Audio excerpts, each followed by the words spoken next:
Hello, I'm Adam, your kingdom builder at BlampCo Incorporated, giving you what you came to see since 2015. And welcome to How Adam Would Book, where I look back at infamous missed booking opportunities and say how I could do them better because I'm a smartass. This time around, I've been commissioned over on my Patreon, patreon.com/BlampCo, by the excellence of restitution, DJ 2K1357, to present you an alternate booking of Cody Rhodes in AEW. Great googly moogly. Cody Rhodes, the son of Dusty Rhodes and younger brother of Dustin Rhodes, aka Goldust, aka Black Rain, aka the Uncle Fester Taker, joined WWE as a thoroughbred rookie in 2007, even though he was forever flirting with significance as part of Legacy, as dashing Cody Rhodes, as undashing Cody Rhodes, as part of Team Rhodes Scholars, and of course the dreaded Stardust, which, by the way, we all need to stop pretending was good just because it was in the past. He allied with the Ascension at one point, for fuck's sake. He was never really given anything that played to his heartfelt southern wrestling emotional strengths, and in 2016, at the peak of the indies serving as a major WWE alternative, he requested his release and embarked on Rhodes' bizarre adventure. Before AEW provided a place for WWE stars to escape to while still maintaining some form of mainstream comfortable cachet, Cody bucked the future endeavors trend, took a gamble, and went all in on himself, phrasing, drawing up a dream match wish list and setting off on a tour of the independent circuit. He couldn't use the full name of Cody Rhodes as it was tied up in a copyright claim with WWE, but he didn't let that stop him, and the man, now known as simply Cody, had a Ring of Honor world title run, which saw him reinvent himself by dyeing his hair blonde. Who'd do that? A New Japan US title run, an NWA title run like his dad, instigated the Bullet Club Civil War, and most importantly of all, was the fourth longest reigning WCPW Internet Champion of all time. He held it for 150 days before losing it to Gabriel Kidd on the same show that saw Drew Galloway be eliminated from a 30-man Rumble by Joe Hendry. I've had such a long and strange life. During Cody's Ring of Honor days, he became good friends with the Young Bucks, infiltrated the Elite, and a year after he, the Bucks, and ROH produced the biggest indie show ever purely out of spite, in 2019, All Elite Wrestling was born, with Cody positioned as an EVP and unofficial beating heart of the company. The Bucks and Kenny Omega were the best wrestlers in their respective divisions, which left Cody with the role of head storyteller, which he initially took to beautifully with the 5-star Southern Gothic bloodbath against his brother at Double or Nothing. Here was AEW's first show and their initial promise. Out is WWE's family-friendly pandering and awkward Saturday morning cartoon toyetic unreality. In was blood, tears, and a fan base who had done the reading, which meant lots of in-jokes. Lots and lots of goddamn in-jokes, such as this subtle little number. Do you get it? Cody was the guy that AEW would call upon to be the chief liaison with the audience. We've seen it with John Cena, we've seen it with Mox during AEW's difficult post-punk period, but part of the job of the company's top face is to welcome fans through the door, act as host, be the emotional conduit that sets the tone. Cody did that beautifully early doors with speeches about going from undesirable to ungoddamn deniable. Then he wrestled Chris Jericho for the AEW Championship at Full Gear, and as a result of losing that match, was denied from ever again challenging for his own company's world title, a stake that he somewhat needlessly imposed upon himself. And everyone collectively said, huh. And so the huhs would begin to mount. People understood why Cody would want to be selfless, avoid the Triple H comparisons of being in the office and competing for the World Championship all the time. After all, he killed Triple H's chair. It wouldn't do to be a hypocrite. But it also seemed like an unnecessary overcorrection that would only back the company into a corner down the line. He began to be managed by Arn Anderson, which was fine, until Arn Anderson started rambling about guns, like your uncle at Thanksgiving who's doing just fine and why does everyone keep asking? He separated from the Elite without ever really making a storyline out of it, which felt like money left on the table. He beat Lance Archer for the Constellation TNT title, which was one of the first moments of him not putting over someone who needed it more. He didn't always have to do that, to be clear, but fans definitely noticed it, especially this time. He wrestled Shaq for absolutely no reason. Don't get me wrong, in and around all this stuff, there were great moments from Cody. His feud with Mr. Brody Lee was instantly iconic. He supercharged MJF's heel run in the company. He put over Darby Huge in the third match that they had. But in the end, two big things would happen that would alter how AEW fans consumed their Cody content moving forward. First of all, that fucking tattoo. I'm not actually joking. We've become so used to it now that bringing it up as a flaw in Cody's presentation seems ridiculously outdated, but it actually did damage his aura quite a lot back then. In wrestling, and especially in AEW, you often live and die on how cool you are. Take it from me, the head boy of cool. AEW was an alternative to the tone-deaf, heavily scripted, woefully unfunny, and painfully unself-aware WWE. AEW had blood, violence, swearing, Darby Allin skateboarding to the ring, Jon Moxley and Kenny Omega wrestling on glass, MJF shooting on fans, and Canadian destroyers through tables. That's cool. Putting your own logo on your neck? That's less so. All I can be is myself. And we're saying that even though BlampCo mandates that all of our employees get our logo tattooed on their neck. Here's Terry's current company photo. Look at her. Doesn't she look fine? Imagine if Steve Austin turned up to WrestleMania 14 with a big Austin 316 on his fucking forehead. Or I don't know, The Undertaker having his wife's name tattooed on his... Oh. Don't worry. They were together for it. Oh. It was the first substantially lame thing that Cody did that made us all go, is this our hero? Like, it's survivable, but it's less so when combined with what happened afterwards, the Codyverse and the feud with the Nightmare Factory, in particular, Anthony Ogogo. The Codyverse, as it became known, was a seemingly isolated corner of AEW populated by Cody, Cody's pals, Cody's wife, and none of them were really the level of quality that AEW fans had become accustomed to. As such, their rise in prominence and being positioned alongside Cody was often viewed through a harsh political lens. Problem is, if you start smashing up thrones, then people might hold you to certain standards. So when your substandard friends start getting months of matches with you, that's a red flag. A red flag with some blue and some white.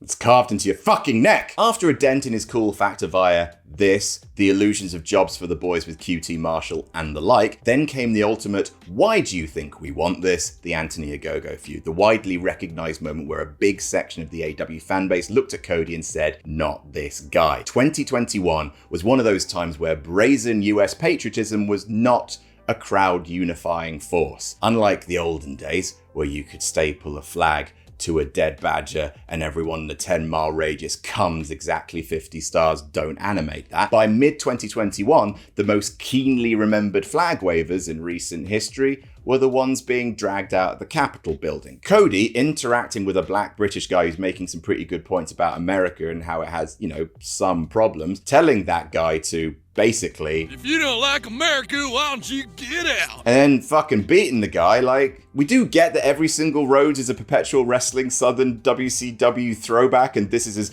good old wrestling as it gets, but at the same time it was WWE levels of tone deaf, and fans who have been grumbling about Cody's relentless prominence on and off for the last few months turned on him hard. This wasn't wrestling. This wasn't even wrestling. This was sports entertainment. Cody was not cool anymore, was no longer that heart and soul of the revolution, but was rather something else, an artificial figure, an outlier amongst AEW's gritty authenticity, and someone who came to more closely resemble an emotionally manipulative con man. He refused to change, would cry, would take off his boots and leave them in the ring. It really did look like desperation in mid-2021. While AEW was technically in its golden period in that summer, he took a goddamn bump through a flaming table, cried, faked a retirement, just did everything he could to try and reclaim that emotional connection to a fan base that had seen through his shtick and was being excited by shiny new toys, essentially ready to anoint this guy as the new face of the revolution. Nothing seemed to be working because the one thing the fans wanted, a heel turn, seemed to be fundamentally opposed to the John Cena super ultra megastar trajectory that Cody seemed determined to follow, or he was being booked to follow. We don't know. But one thing we do know is that we got a John Cena heel turn before a Cody Rhodes heel turn, and that is buck fucking wild. As WWE stars streamed into AEW, Cody once more shocked the world as he up and left, quitting AEW in February 2022 before returning to WWE 6 years after he left, pushed to the moon in terms of presentation at Wrestle fucking Mania. Cody Rhodes, through feeling disrespected or otherwise, and we'll probably never know for sure, Cody is nothing if not an eternal worker, which is wrestling terminology for bullshitter, left the company where superstars were alien to reclaim his seat atop a sellotape together throne in the home of Pomp and Superman. He is fit in just fine in WWE and has more than earned his spot at the top of the company. But was there more that could have been done to salvage Cody Rhodes' character in AEW? Was there a bigger story to tell in what had become of the once cherished uber face of All Elite Wrestling? I think so, and I can do it better.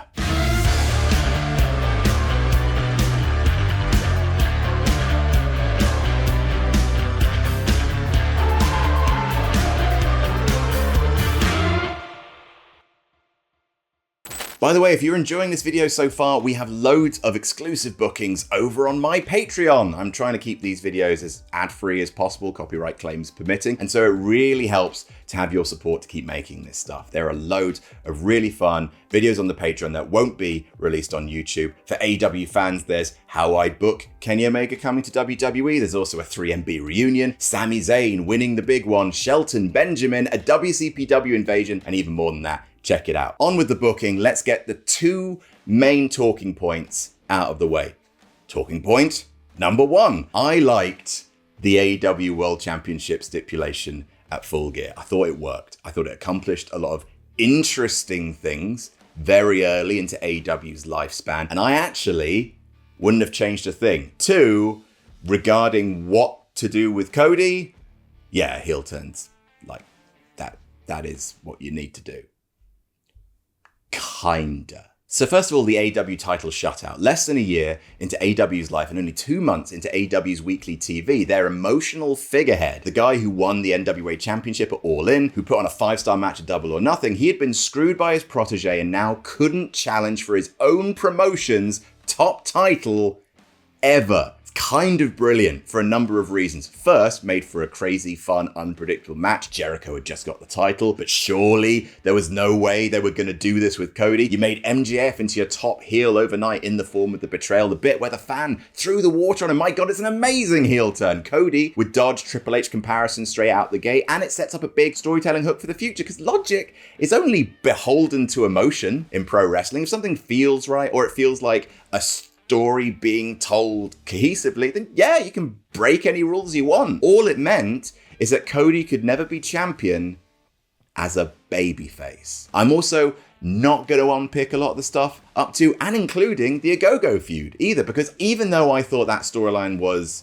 shit, it didn't offend me. I just didn't believe any of it. It was corny. It was inauthentic. It didn't make me feel anything other than, that Ogogo's making some cromulent points. Sure hope this charismatic up-and-comer wins this match. But the reason I'm not doing all that much revision in this booking is that, well, this was probably always going to happen. Because, and I promise I don't mean this as a huge attack on the guy, Cody is one of the best examples of pro wrestling artifice that has ever walked this earth. Not his in-ring stuff, he's reliably good to great. Not even in individual promos. He is a really good crowd worker. He knows that all you have to do is put the word bitch into a promo and everyone goes, oh! It's the promo equivalent of doing a kip-up. It works every fucking time. He's a good storyteller. His eyes carry the right notes of anger, sorrow, pain. He knows when to pause, when to pose, and when to rise in cadence and hit every single note with emphasis. I also think he's the biggest bullshit artist since John Cena. And at some point, he was going to cry, or wave a flag, or mention his dad, or kiss the mat one too many times, and the AEW fans who have higher standards for authenticity than the WWE families in their t-shirts, AEW fans hate love, and they know that they do, they were always going to see through him.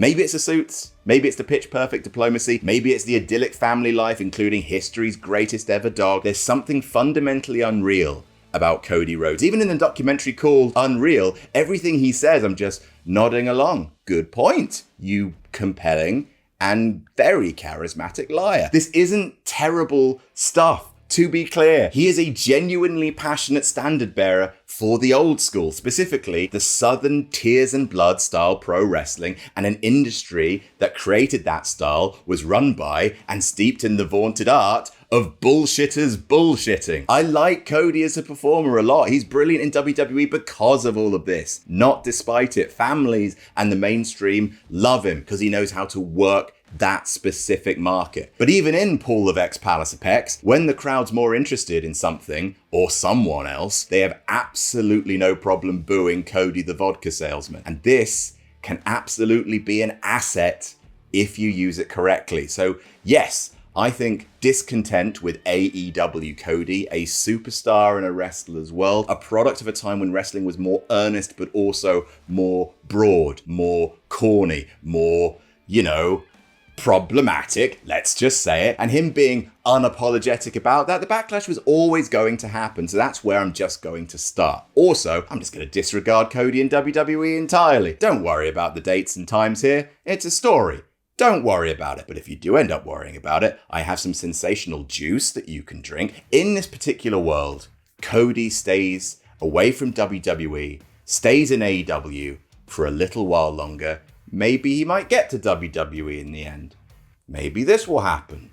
Who can say? All Out 2021 is where this story begins, and to many people, it was, and still is, the best AEW pay-per-view of all time. And a very big, very interesting thing is that on the best AEW pay-per-view of all time, Cody Rhodes didn't wrestle on it. Bryan Danielson debuts, Adam Cole debuts, CM Punk wrestled his first match back, and Cody was nowhere to be seen. I would change a thing or two about this, push the Malachi Black debut back a bit, and have the first match between him and Cody take place at All Out, and have it be the same squash that it ended up being on Dynamite. A big, short, shocking match, a huge moment for a huge show, and maybe you don't need the QT Marshall versus the Big Show match. I'm just saying, who's to say if we need it or not? Cody loses. He loses bad on a show where the main story coming away from it is, look at all these new guys.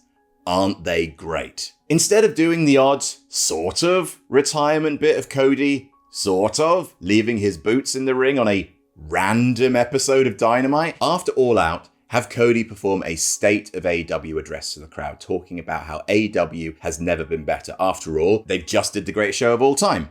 Look at all these names flooding into the promotion. Danielson, Black, Andrade, Lee, Moxley, FTR. Pause.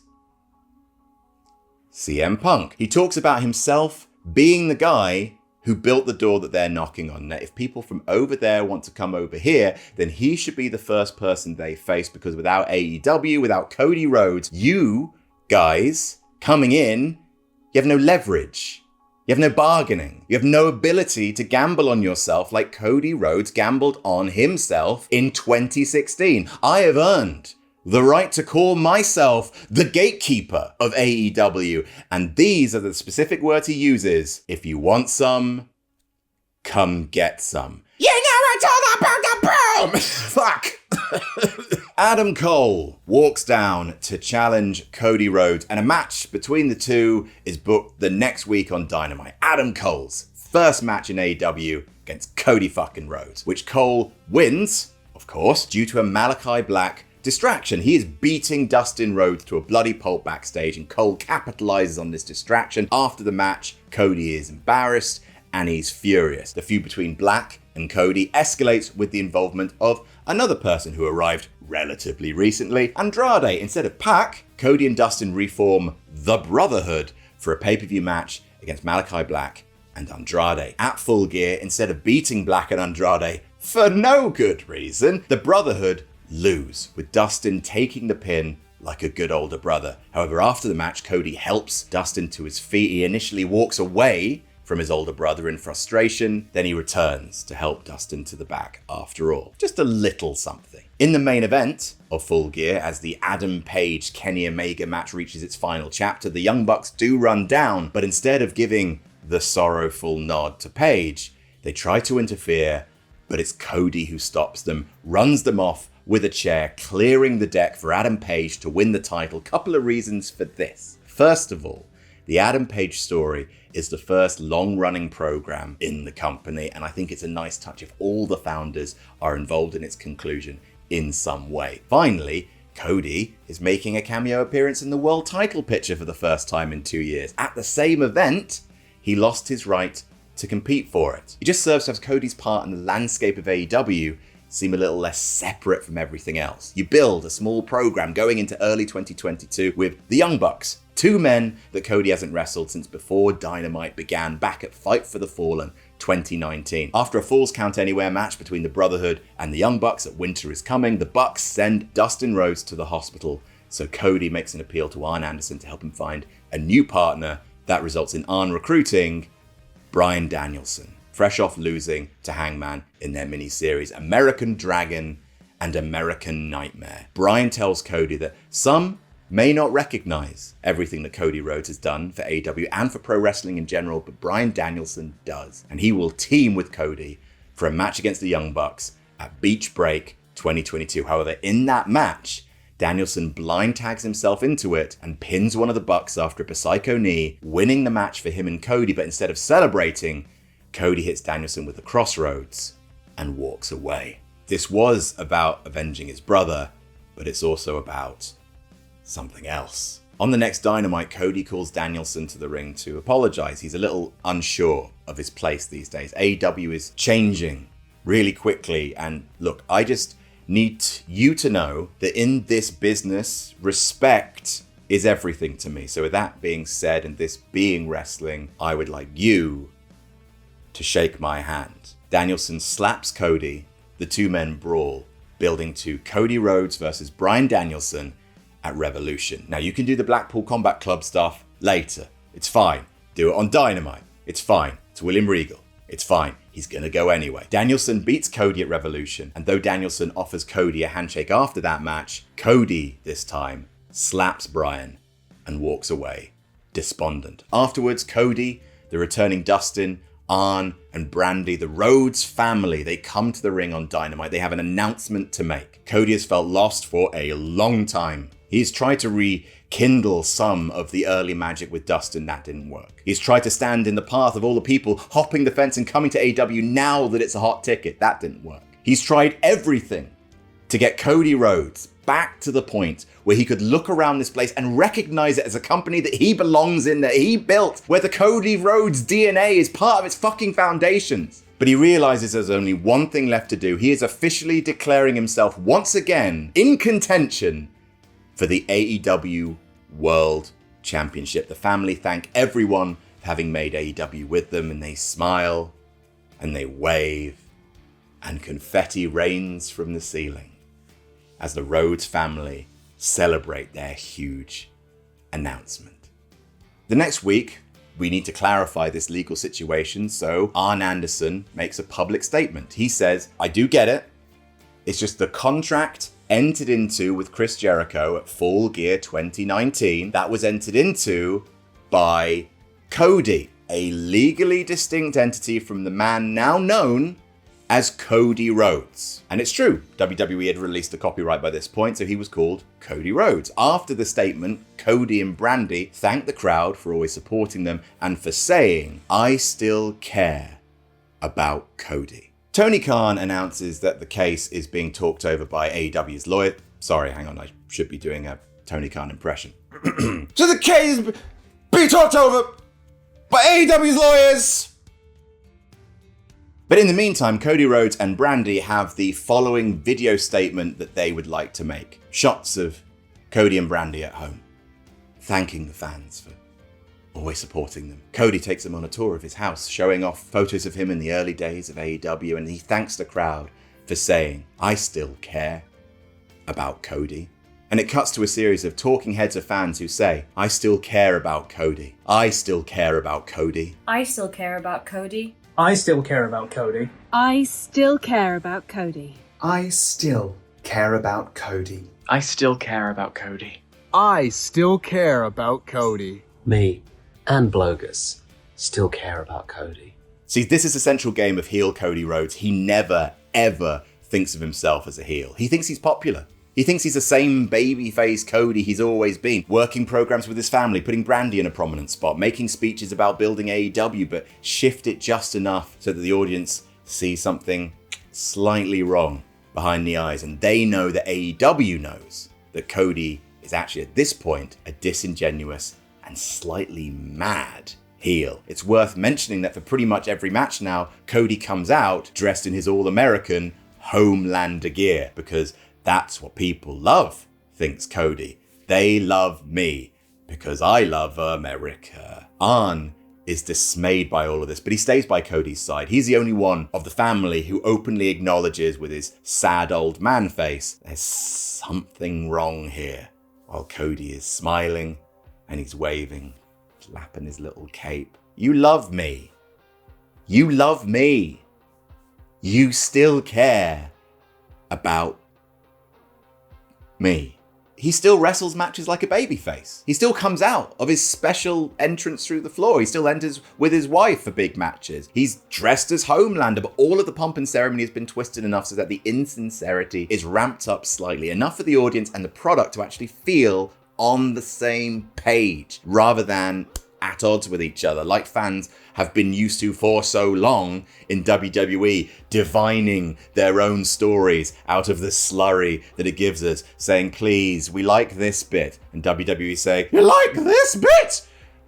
This one? And you're like, no, this is the one that we like. Okay, you can have this one forever! Eventually, Cody is cleared by AEW's legal department and the stipulation is reversed. Cody can fight for the AEW Championship and is immediately entered into an AEW Eliminator tournament, come on, to crown the number one contender to Hangman Adam Page's title. They do these all the time. Fuck off. The first match in this tournament is Cody versus Dustin Rhodes. A video package before the match plays, recapping the importance of Cody versus Dustin at Double or Nothing and the making of AEW. The two men come down. Dustin hugs his brother.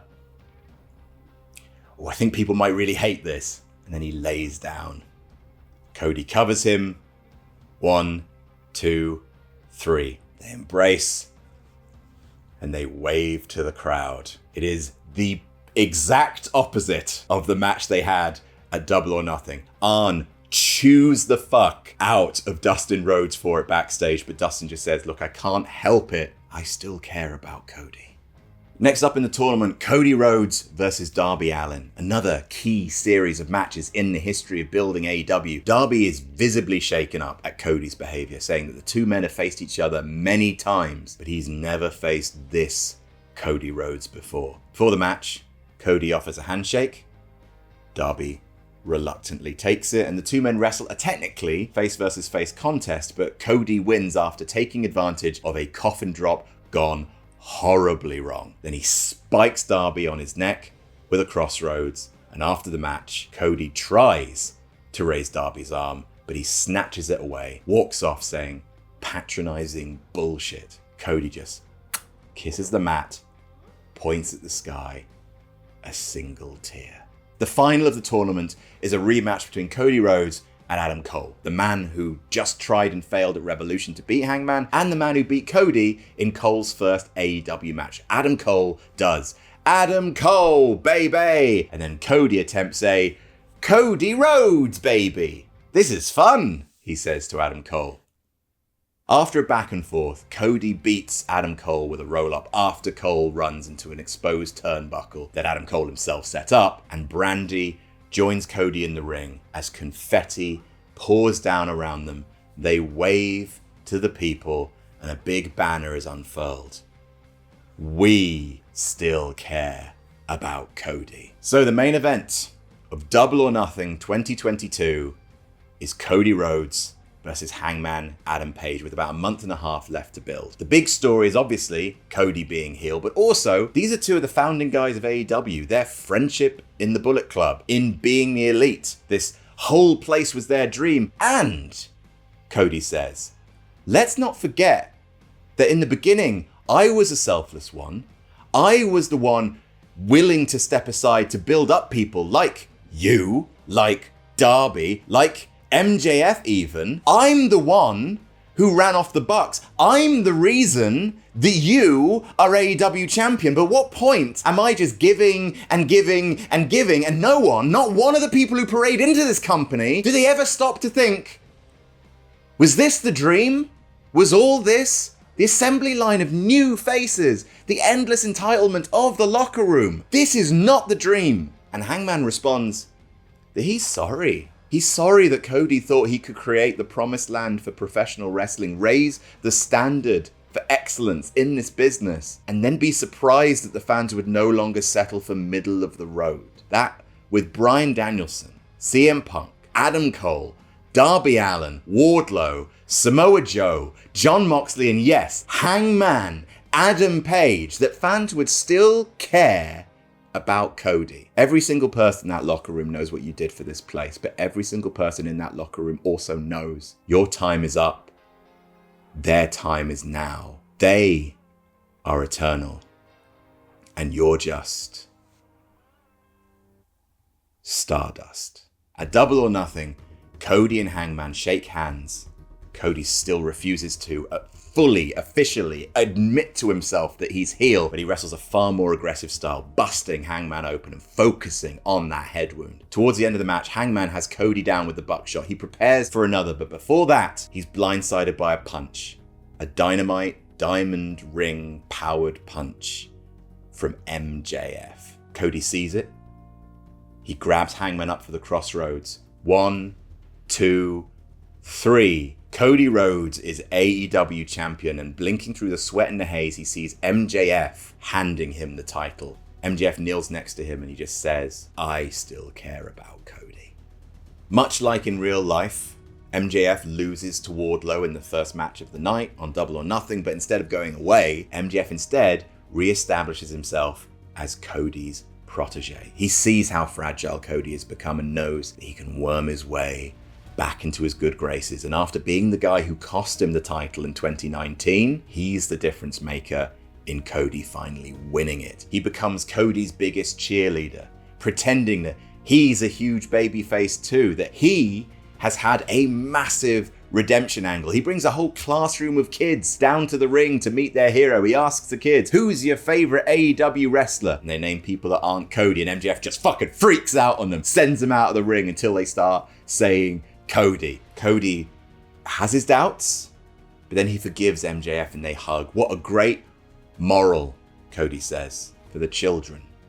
MJF is also the guy who properly starts to turn even Cody's allies against him. Dustin tries to get Cody to see sense, and MJF engineers another match between the brothers by promising Dustin that if Dustin wins, if he can beat Cody, MJF will never bother his family again. Dustin versus Cody 3, the third part of the trilogy, and MJF corrupts it by cheating to help Cody win. Cody doesn't see it, and after the match he tries to go for a hug with his brother. They've hugged after every match they've had in AEW, but this time Dustin refuses and walks away. Arn Anderson walks away, whispering that he wishes he still had his Glock. Even Brandy can't stand MJF and can't stand by Cody's side anymore. MJF's presence also draws a lot of old rivals to face Cody. At Forbidden Door, a fatal four-way for the AEW Championship, Cody versus Wardlow versus Okada versus Tanahashi, with the IWGP Championship four-way being replaced by Jay White versus Jon Moxley. I just think that would be nice. Again, MJF makes his presence felt, drawing Wardlow away from the ring so that Cody can pin Tanahashi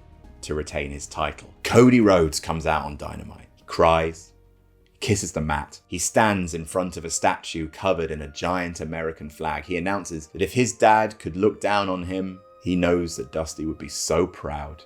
From henceforth in AEW, July 4th will be known as American Dream Day. MJF pulls the fabric, unveiling a statue of Cody Rhodes himself. If I can do it, you can do it. if I can care about Cody, each and every one of you can care about Cody. My name is Cody Rhodes, and I am the American dream.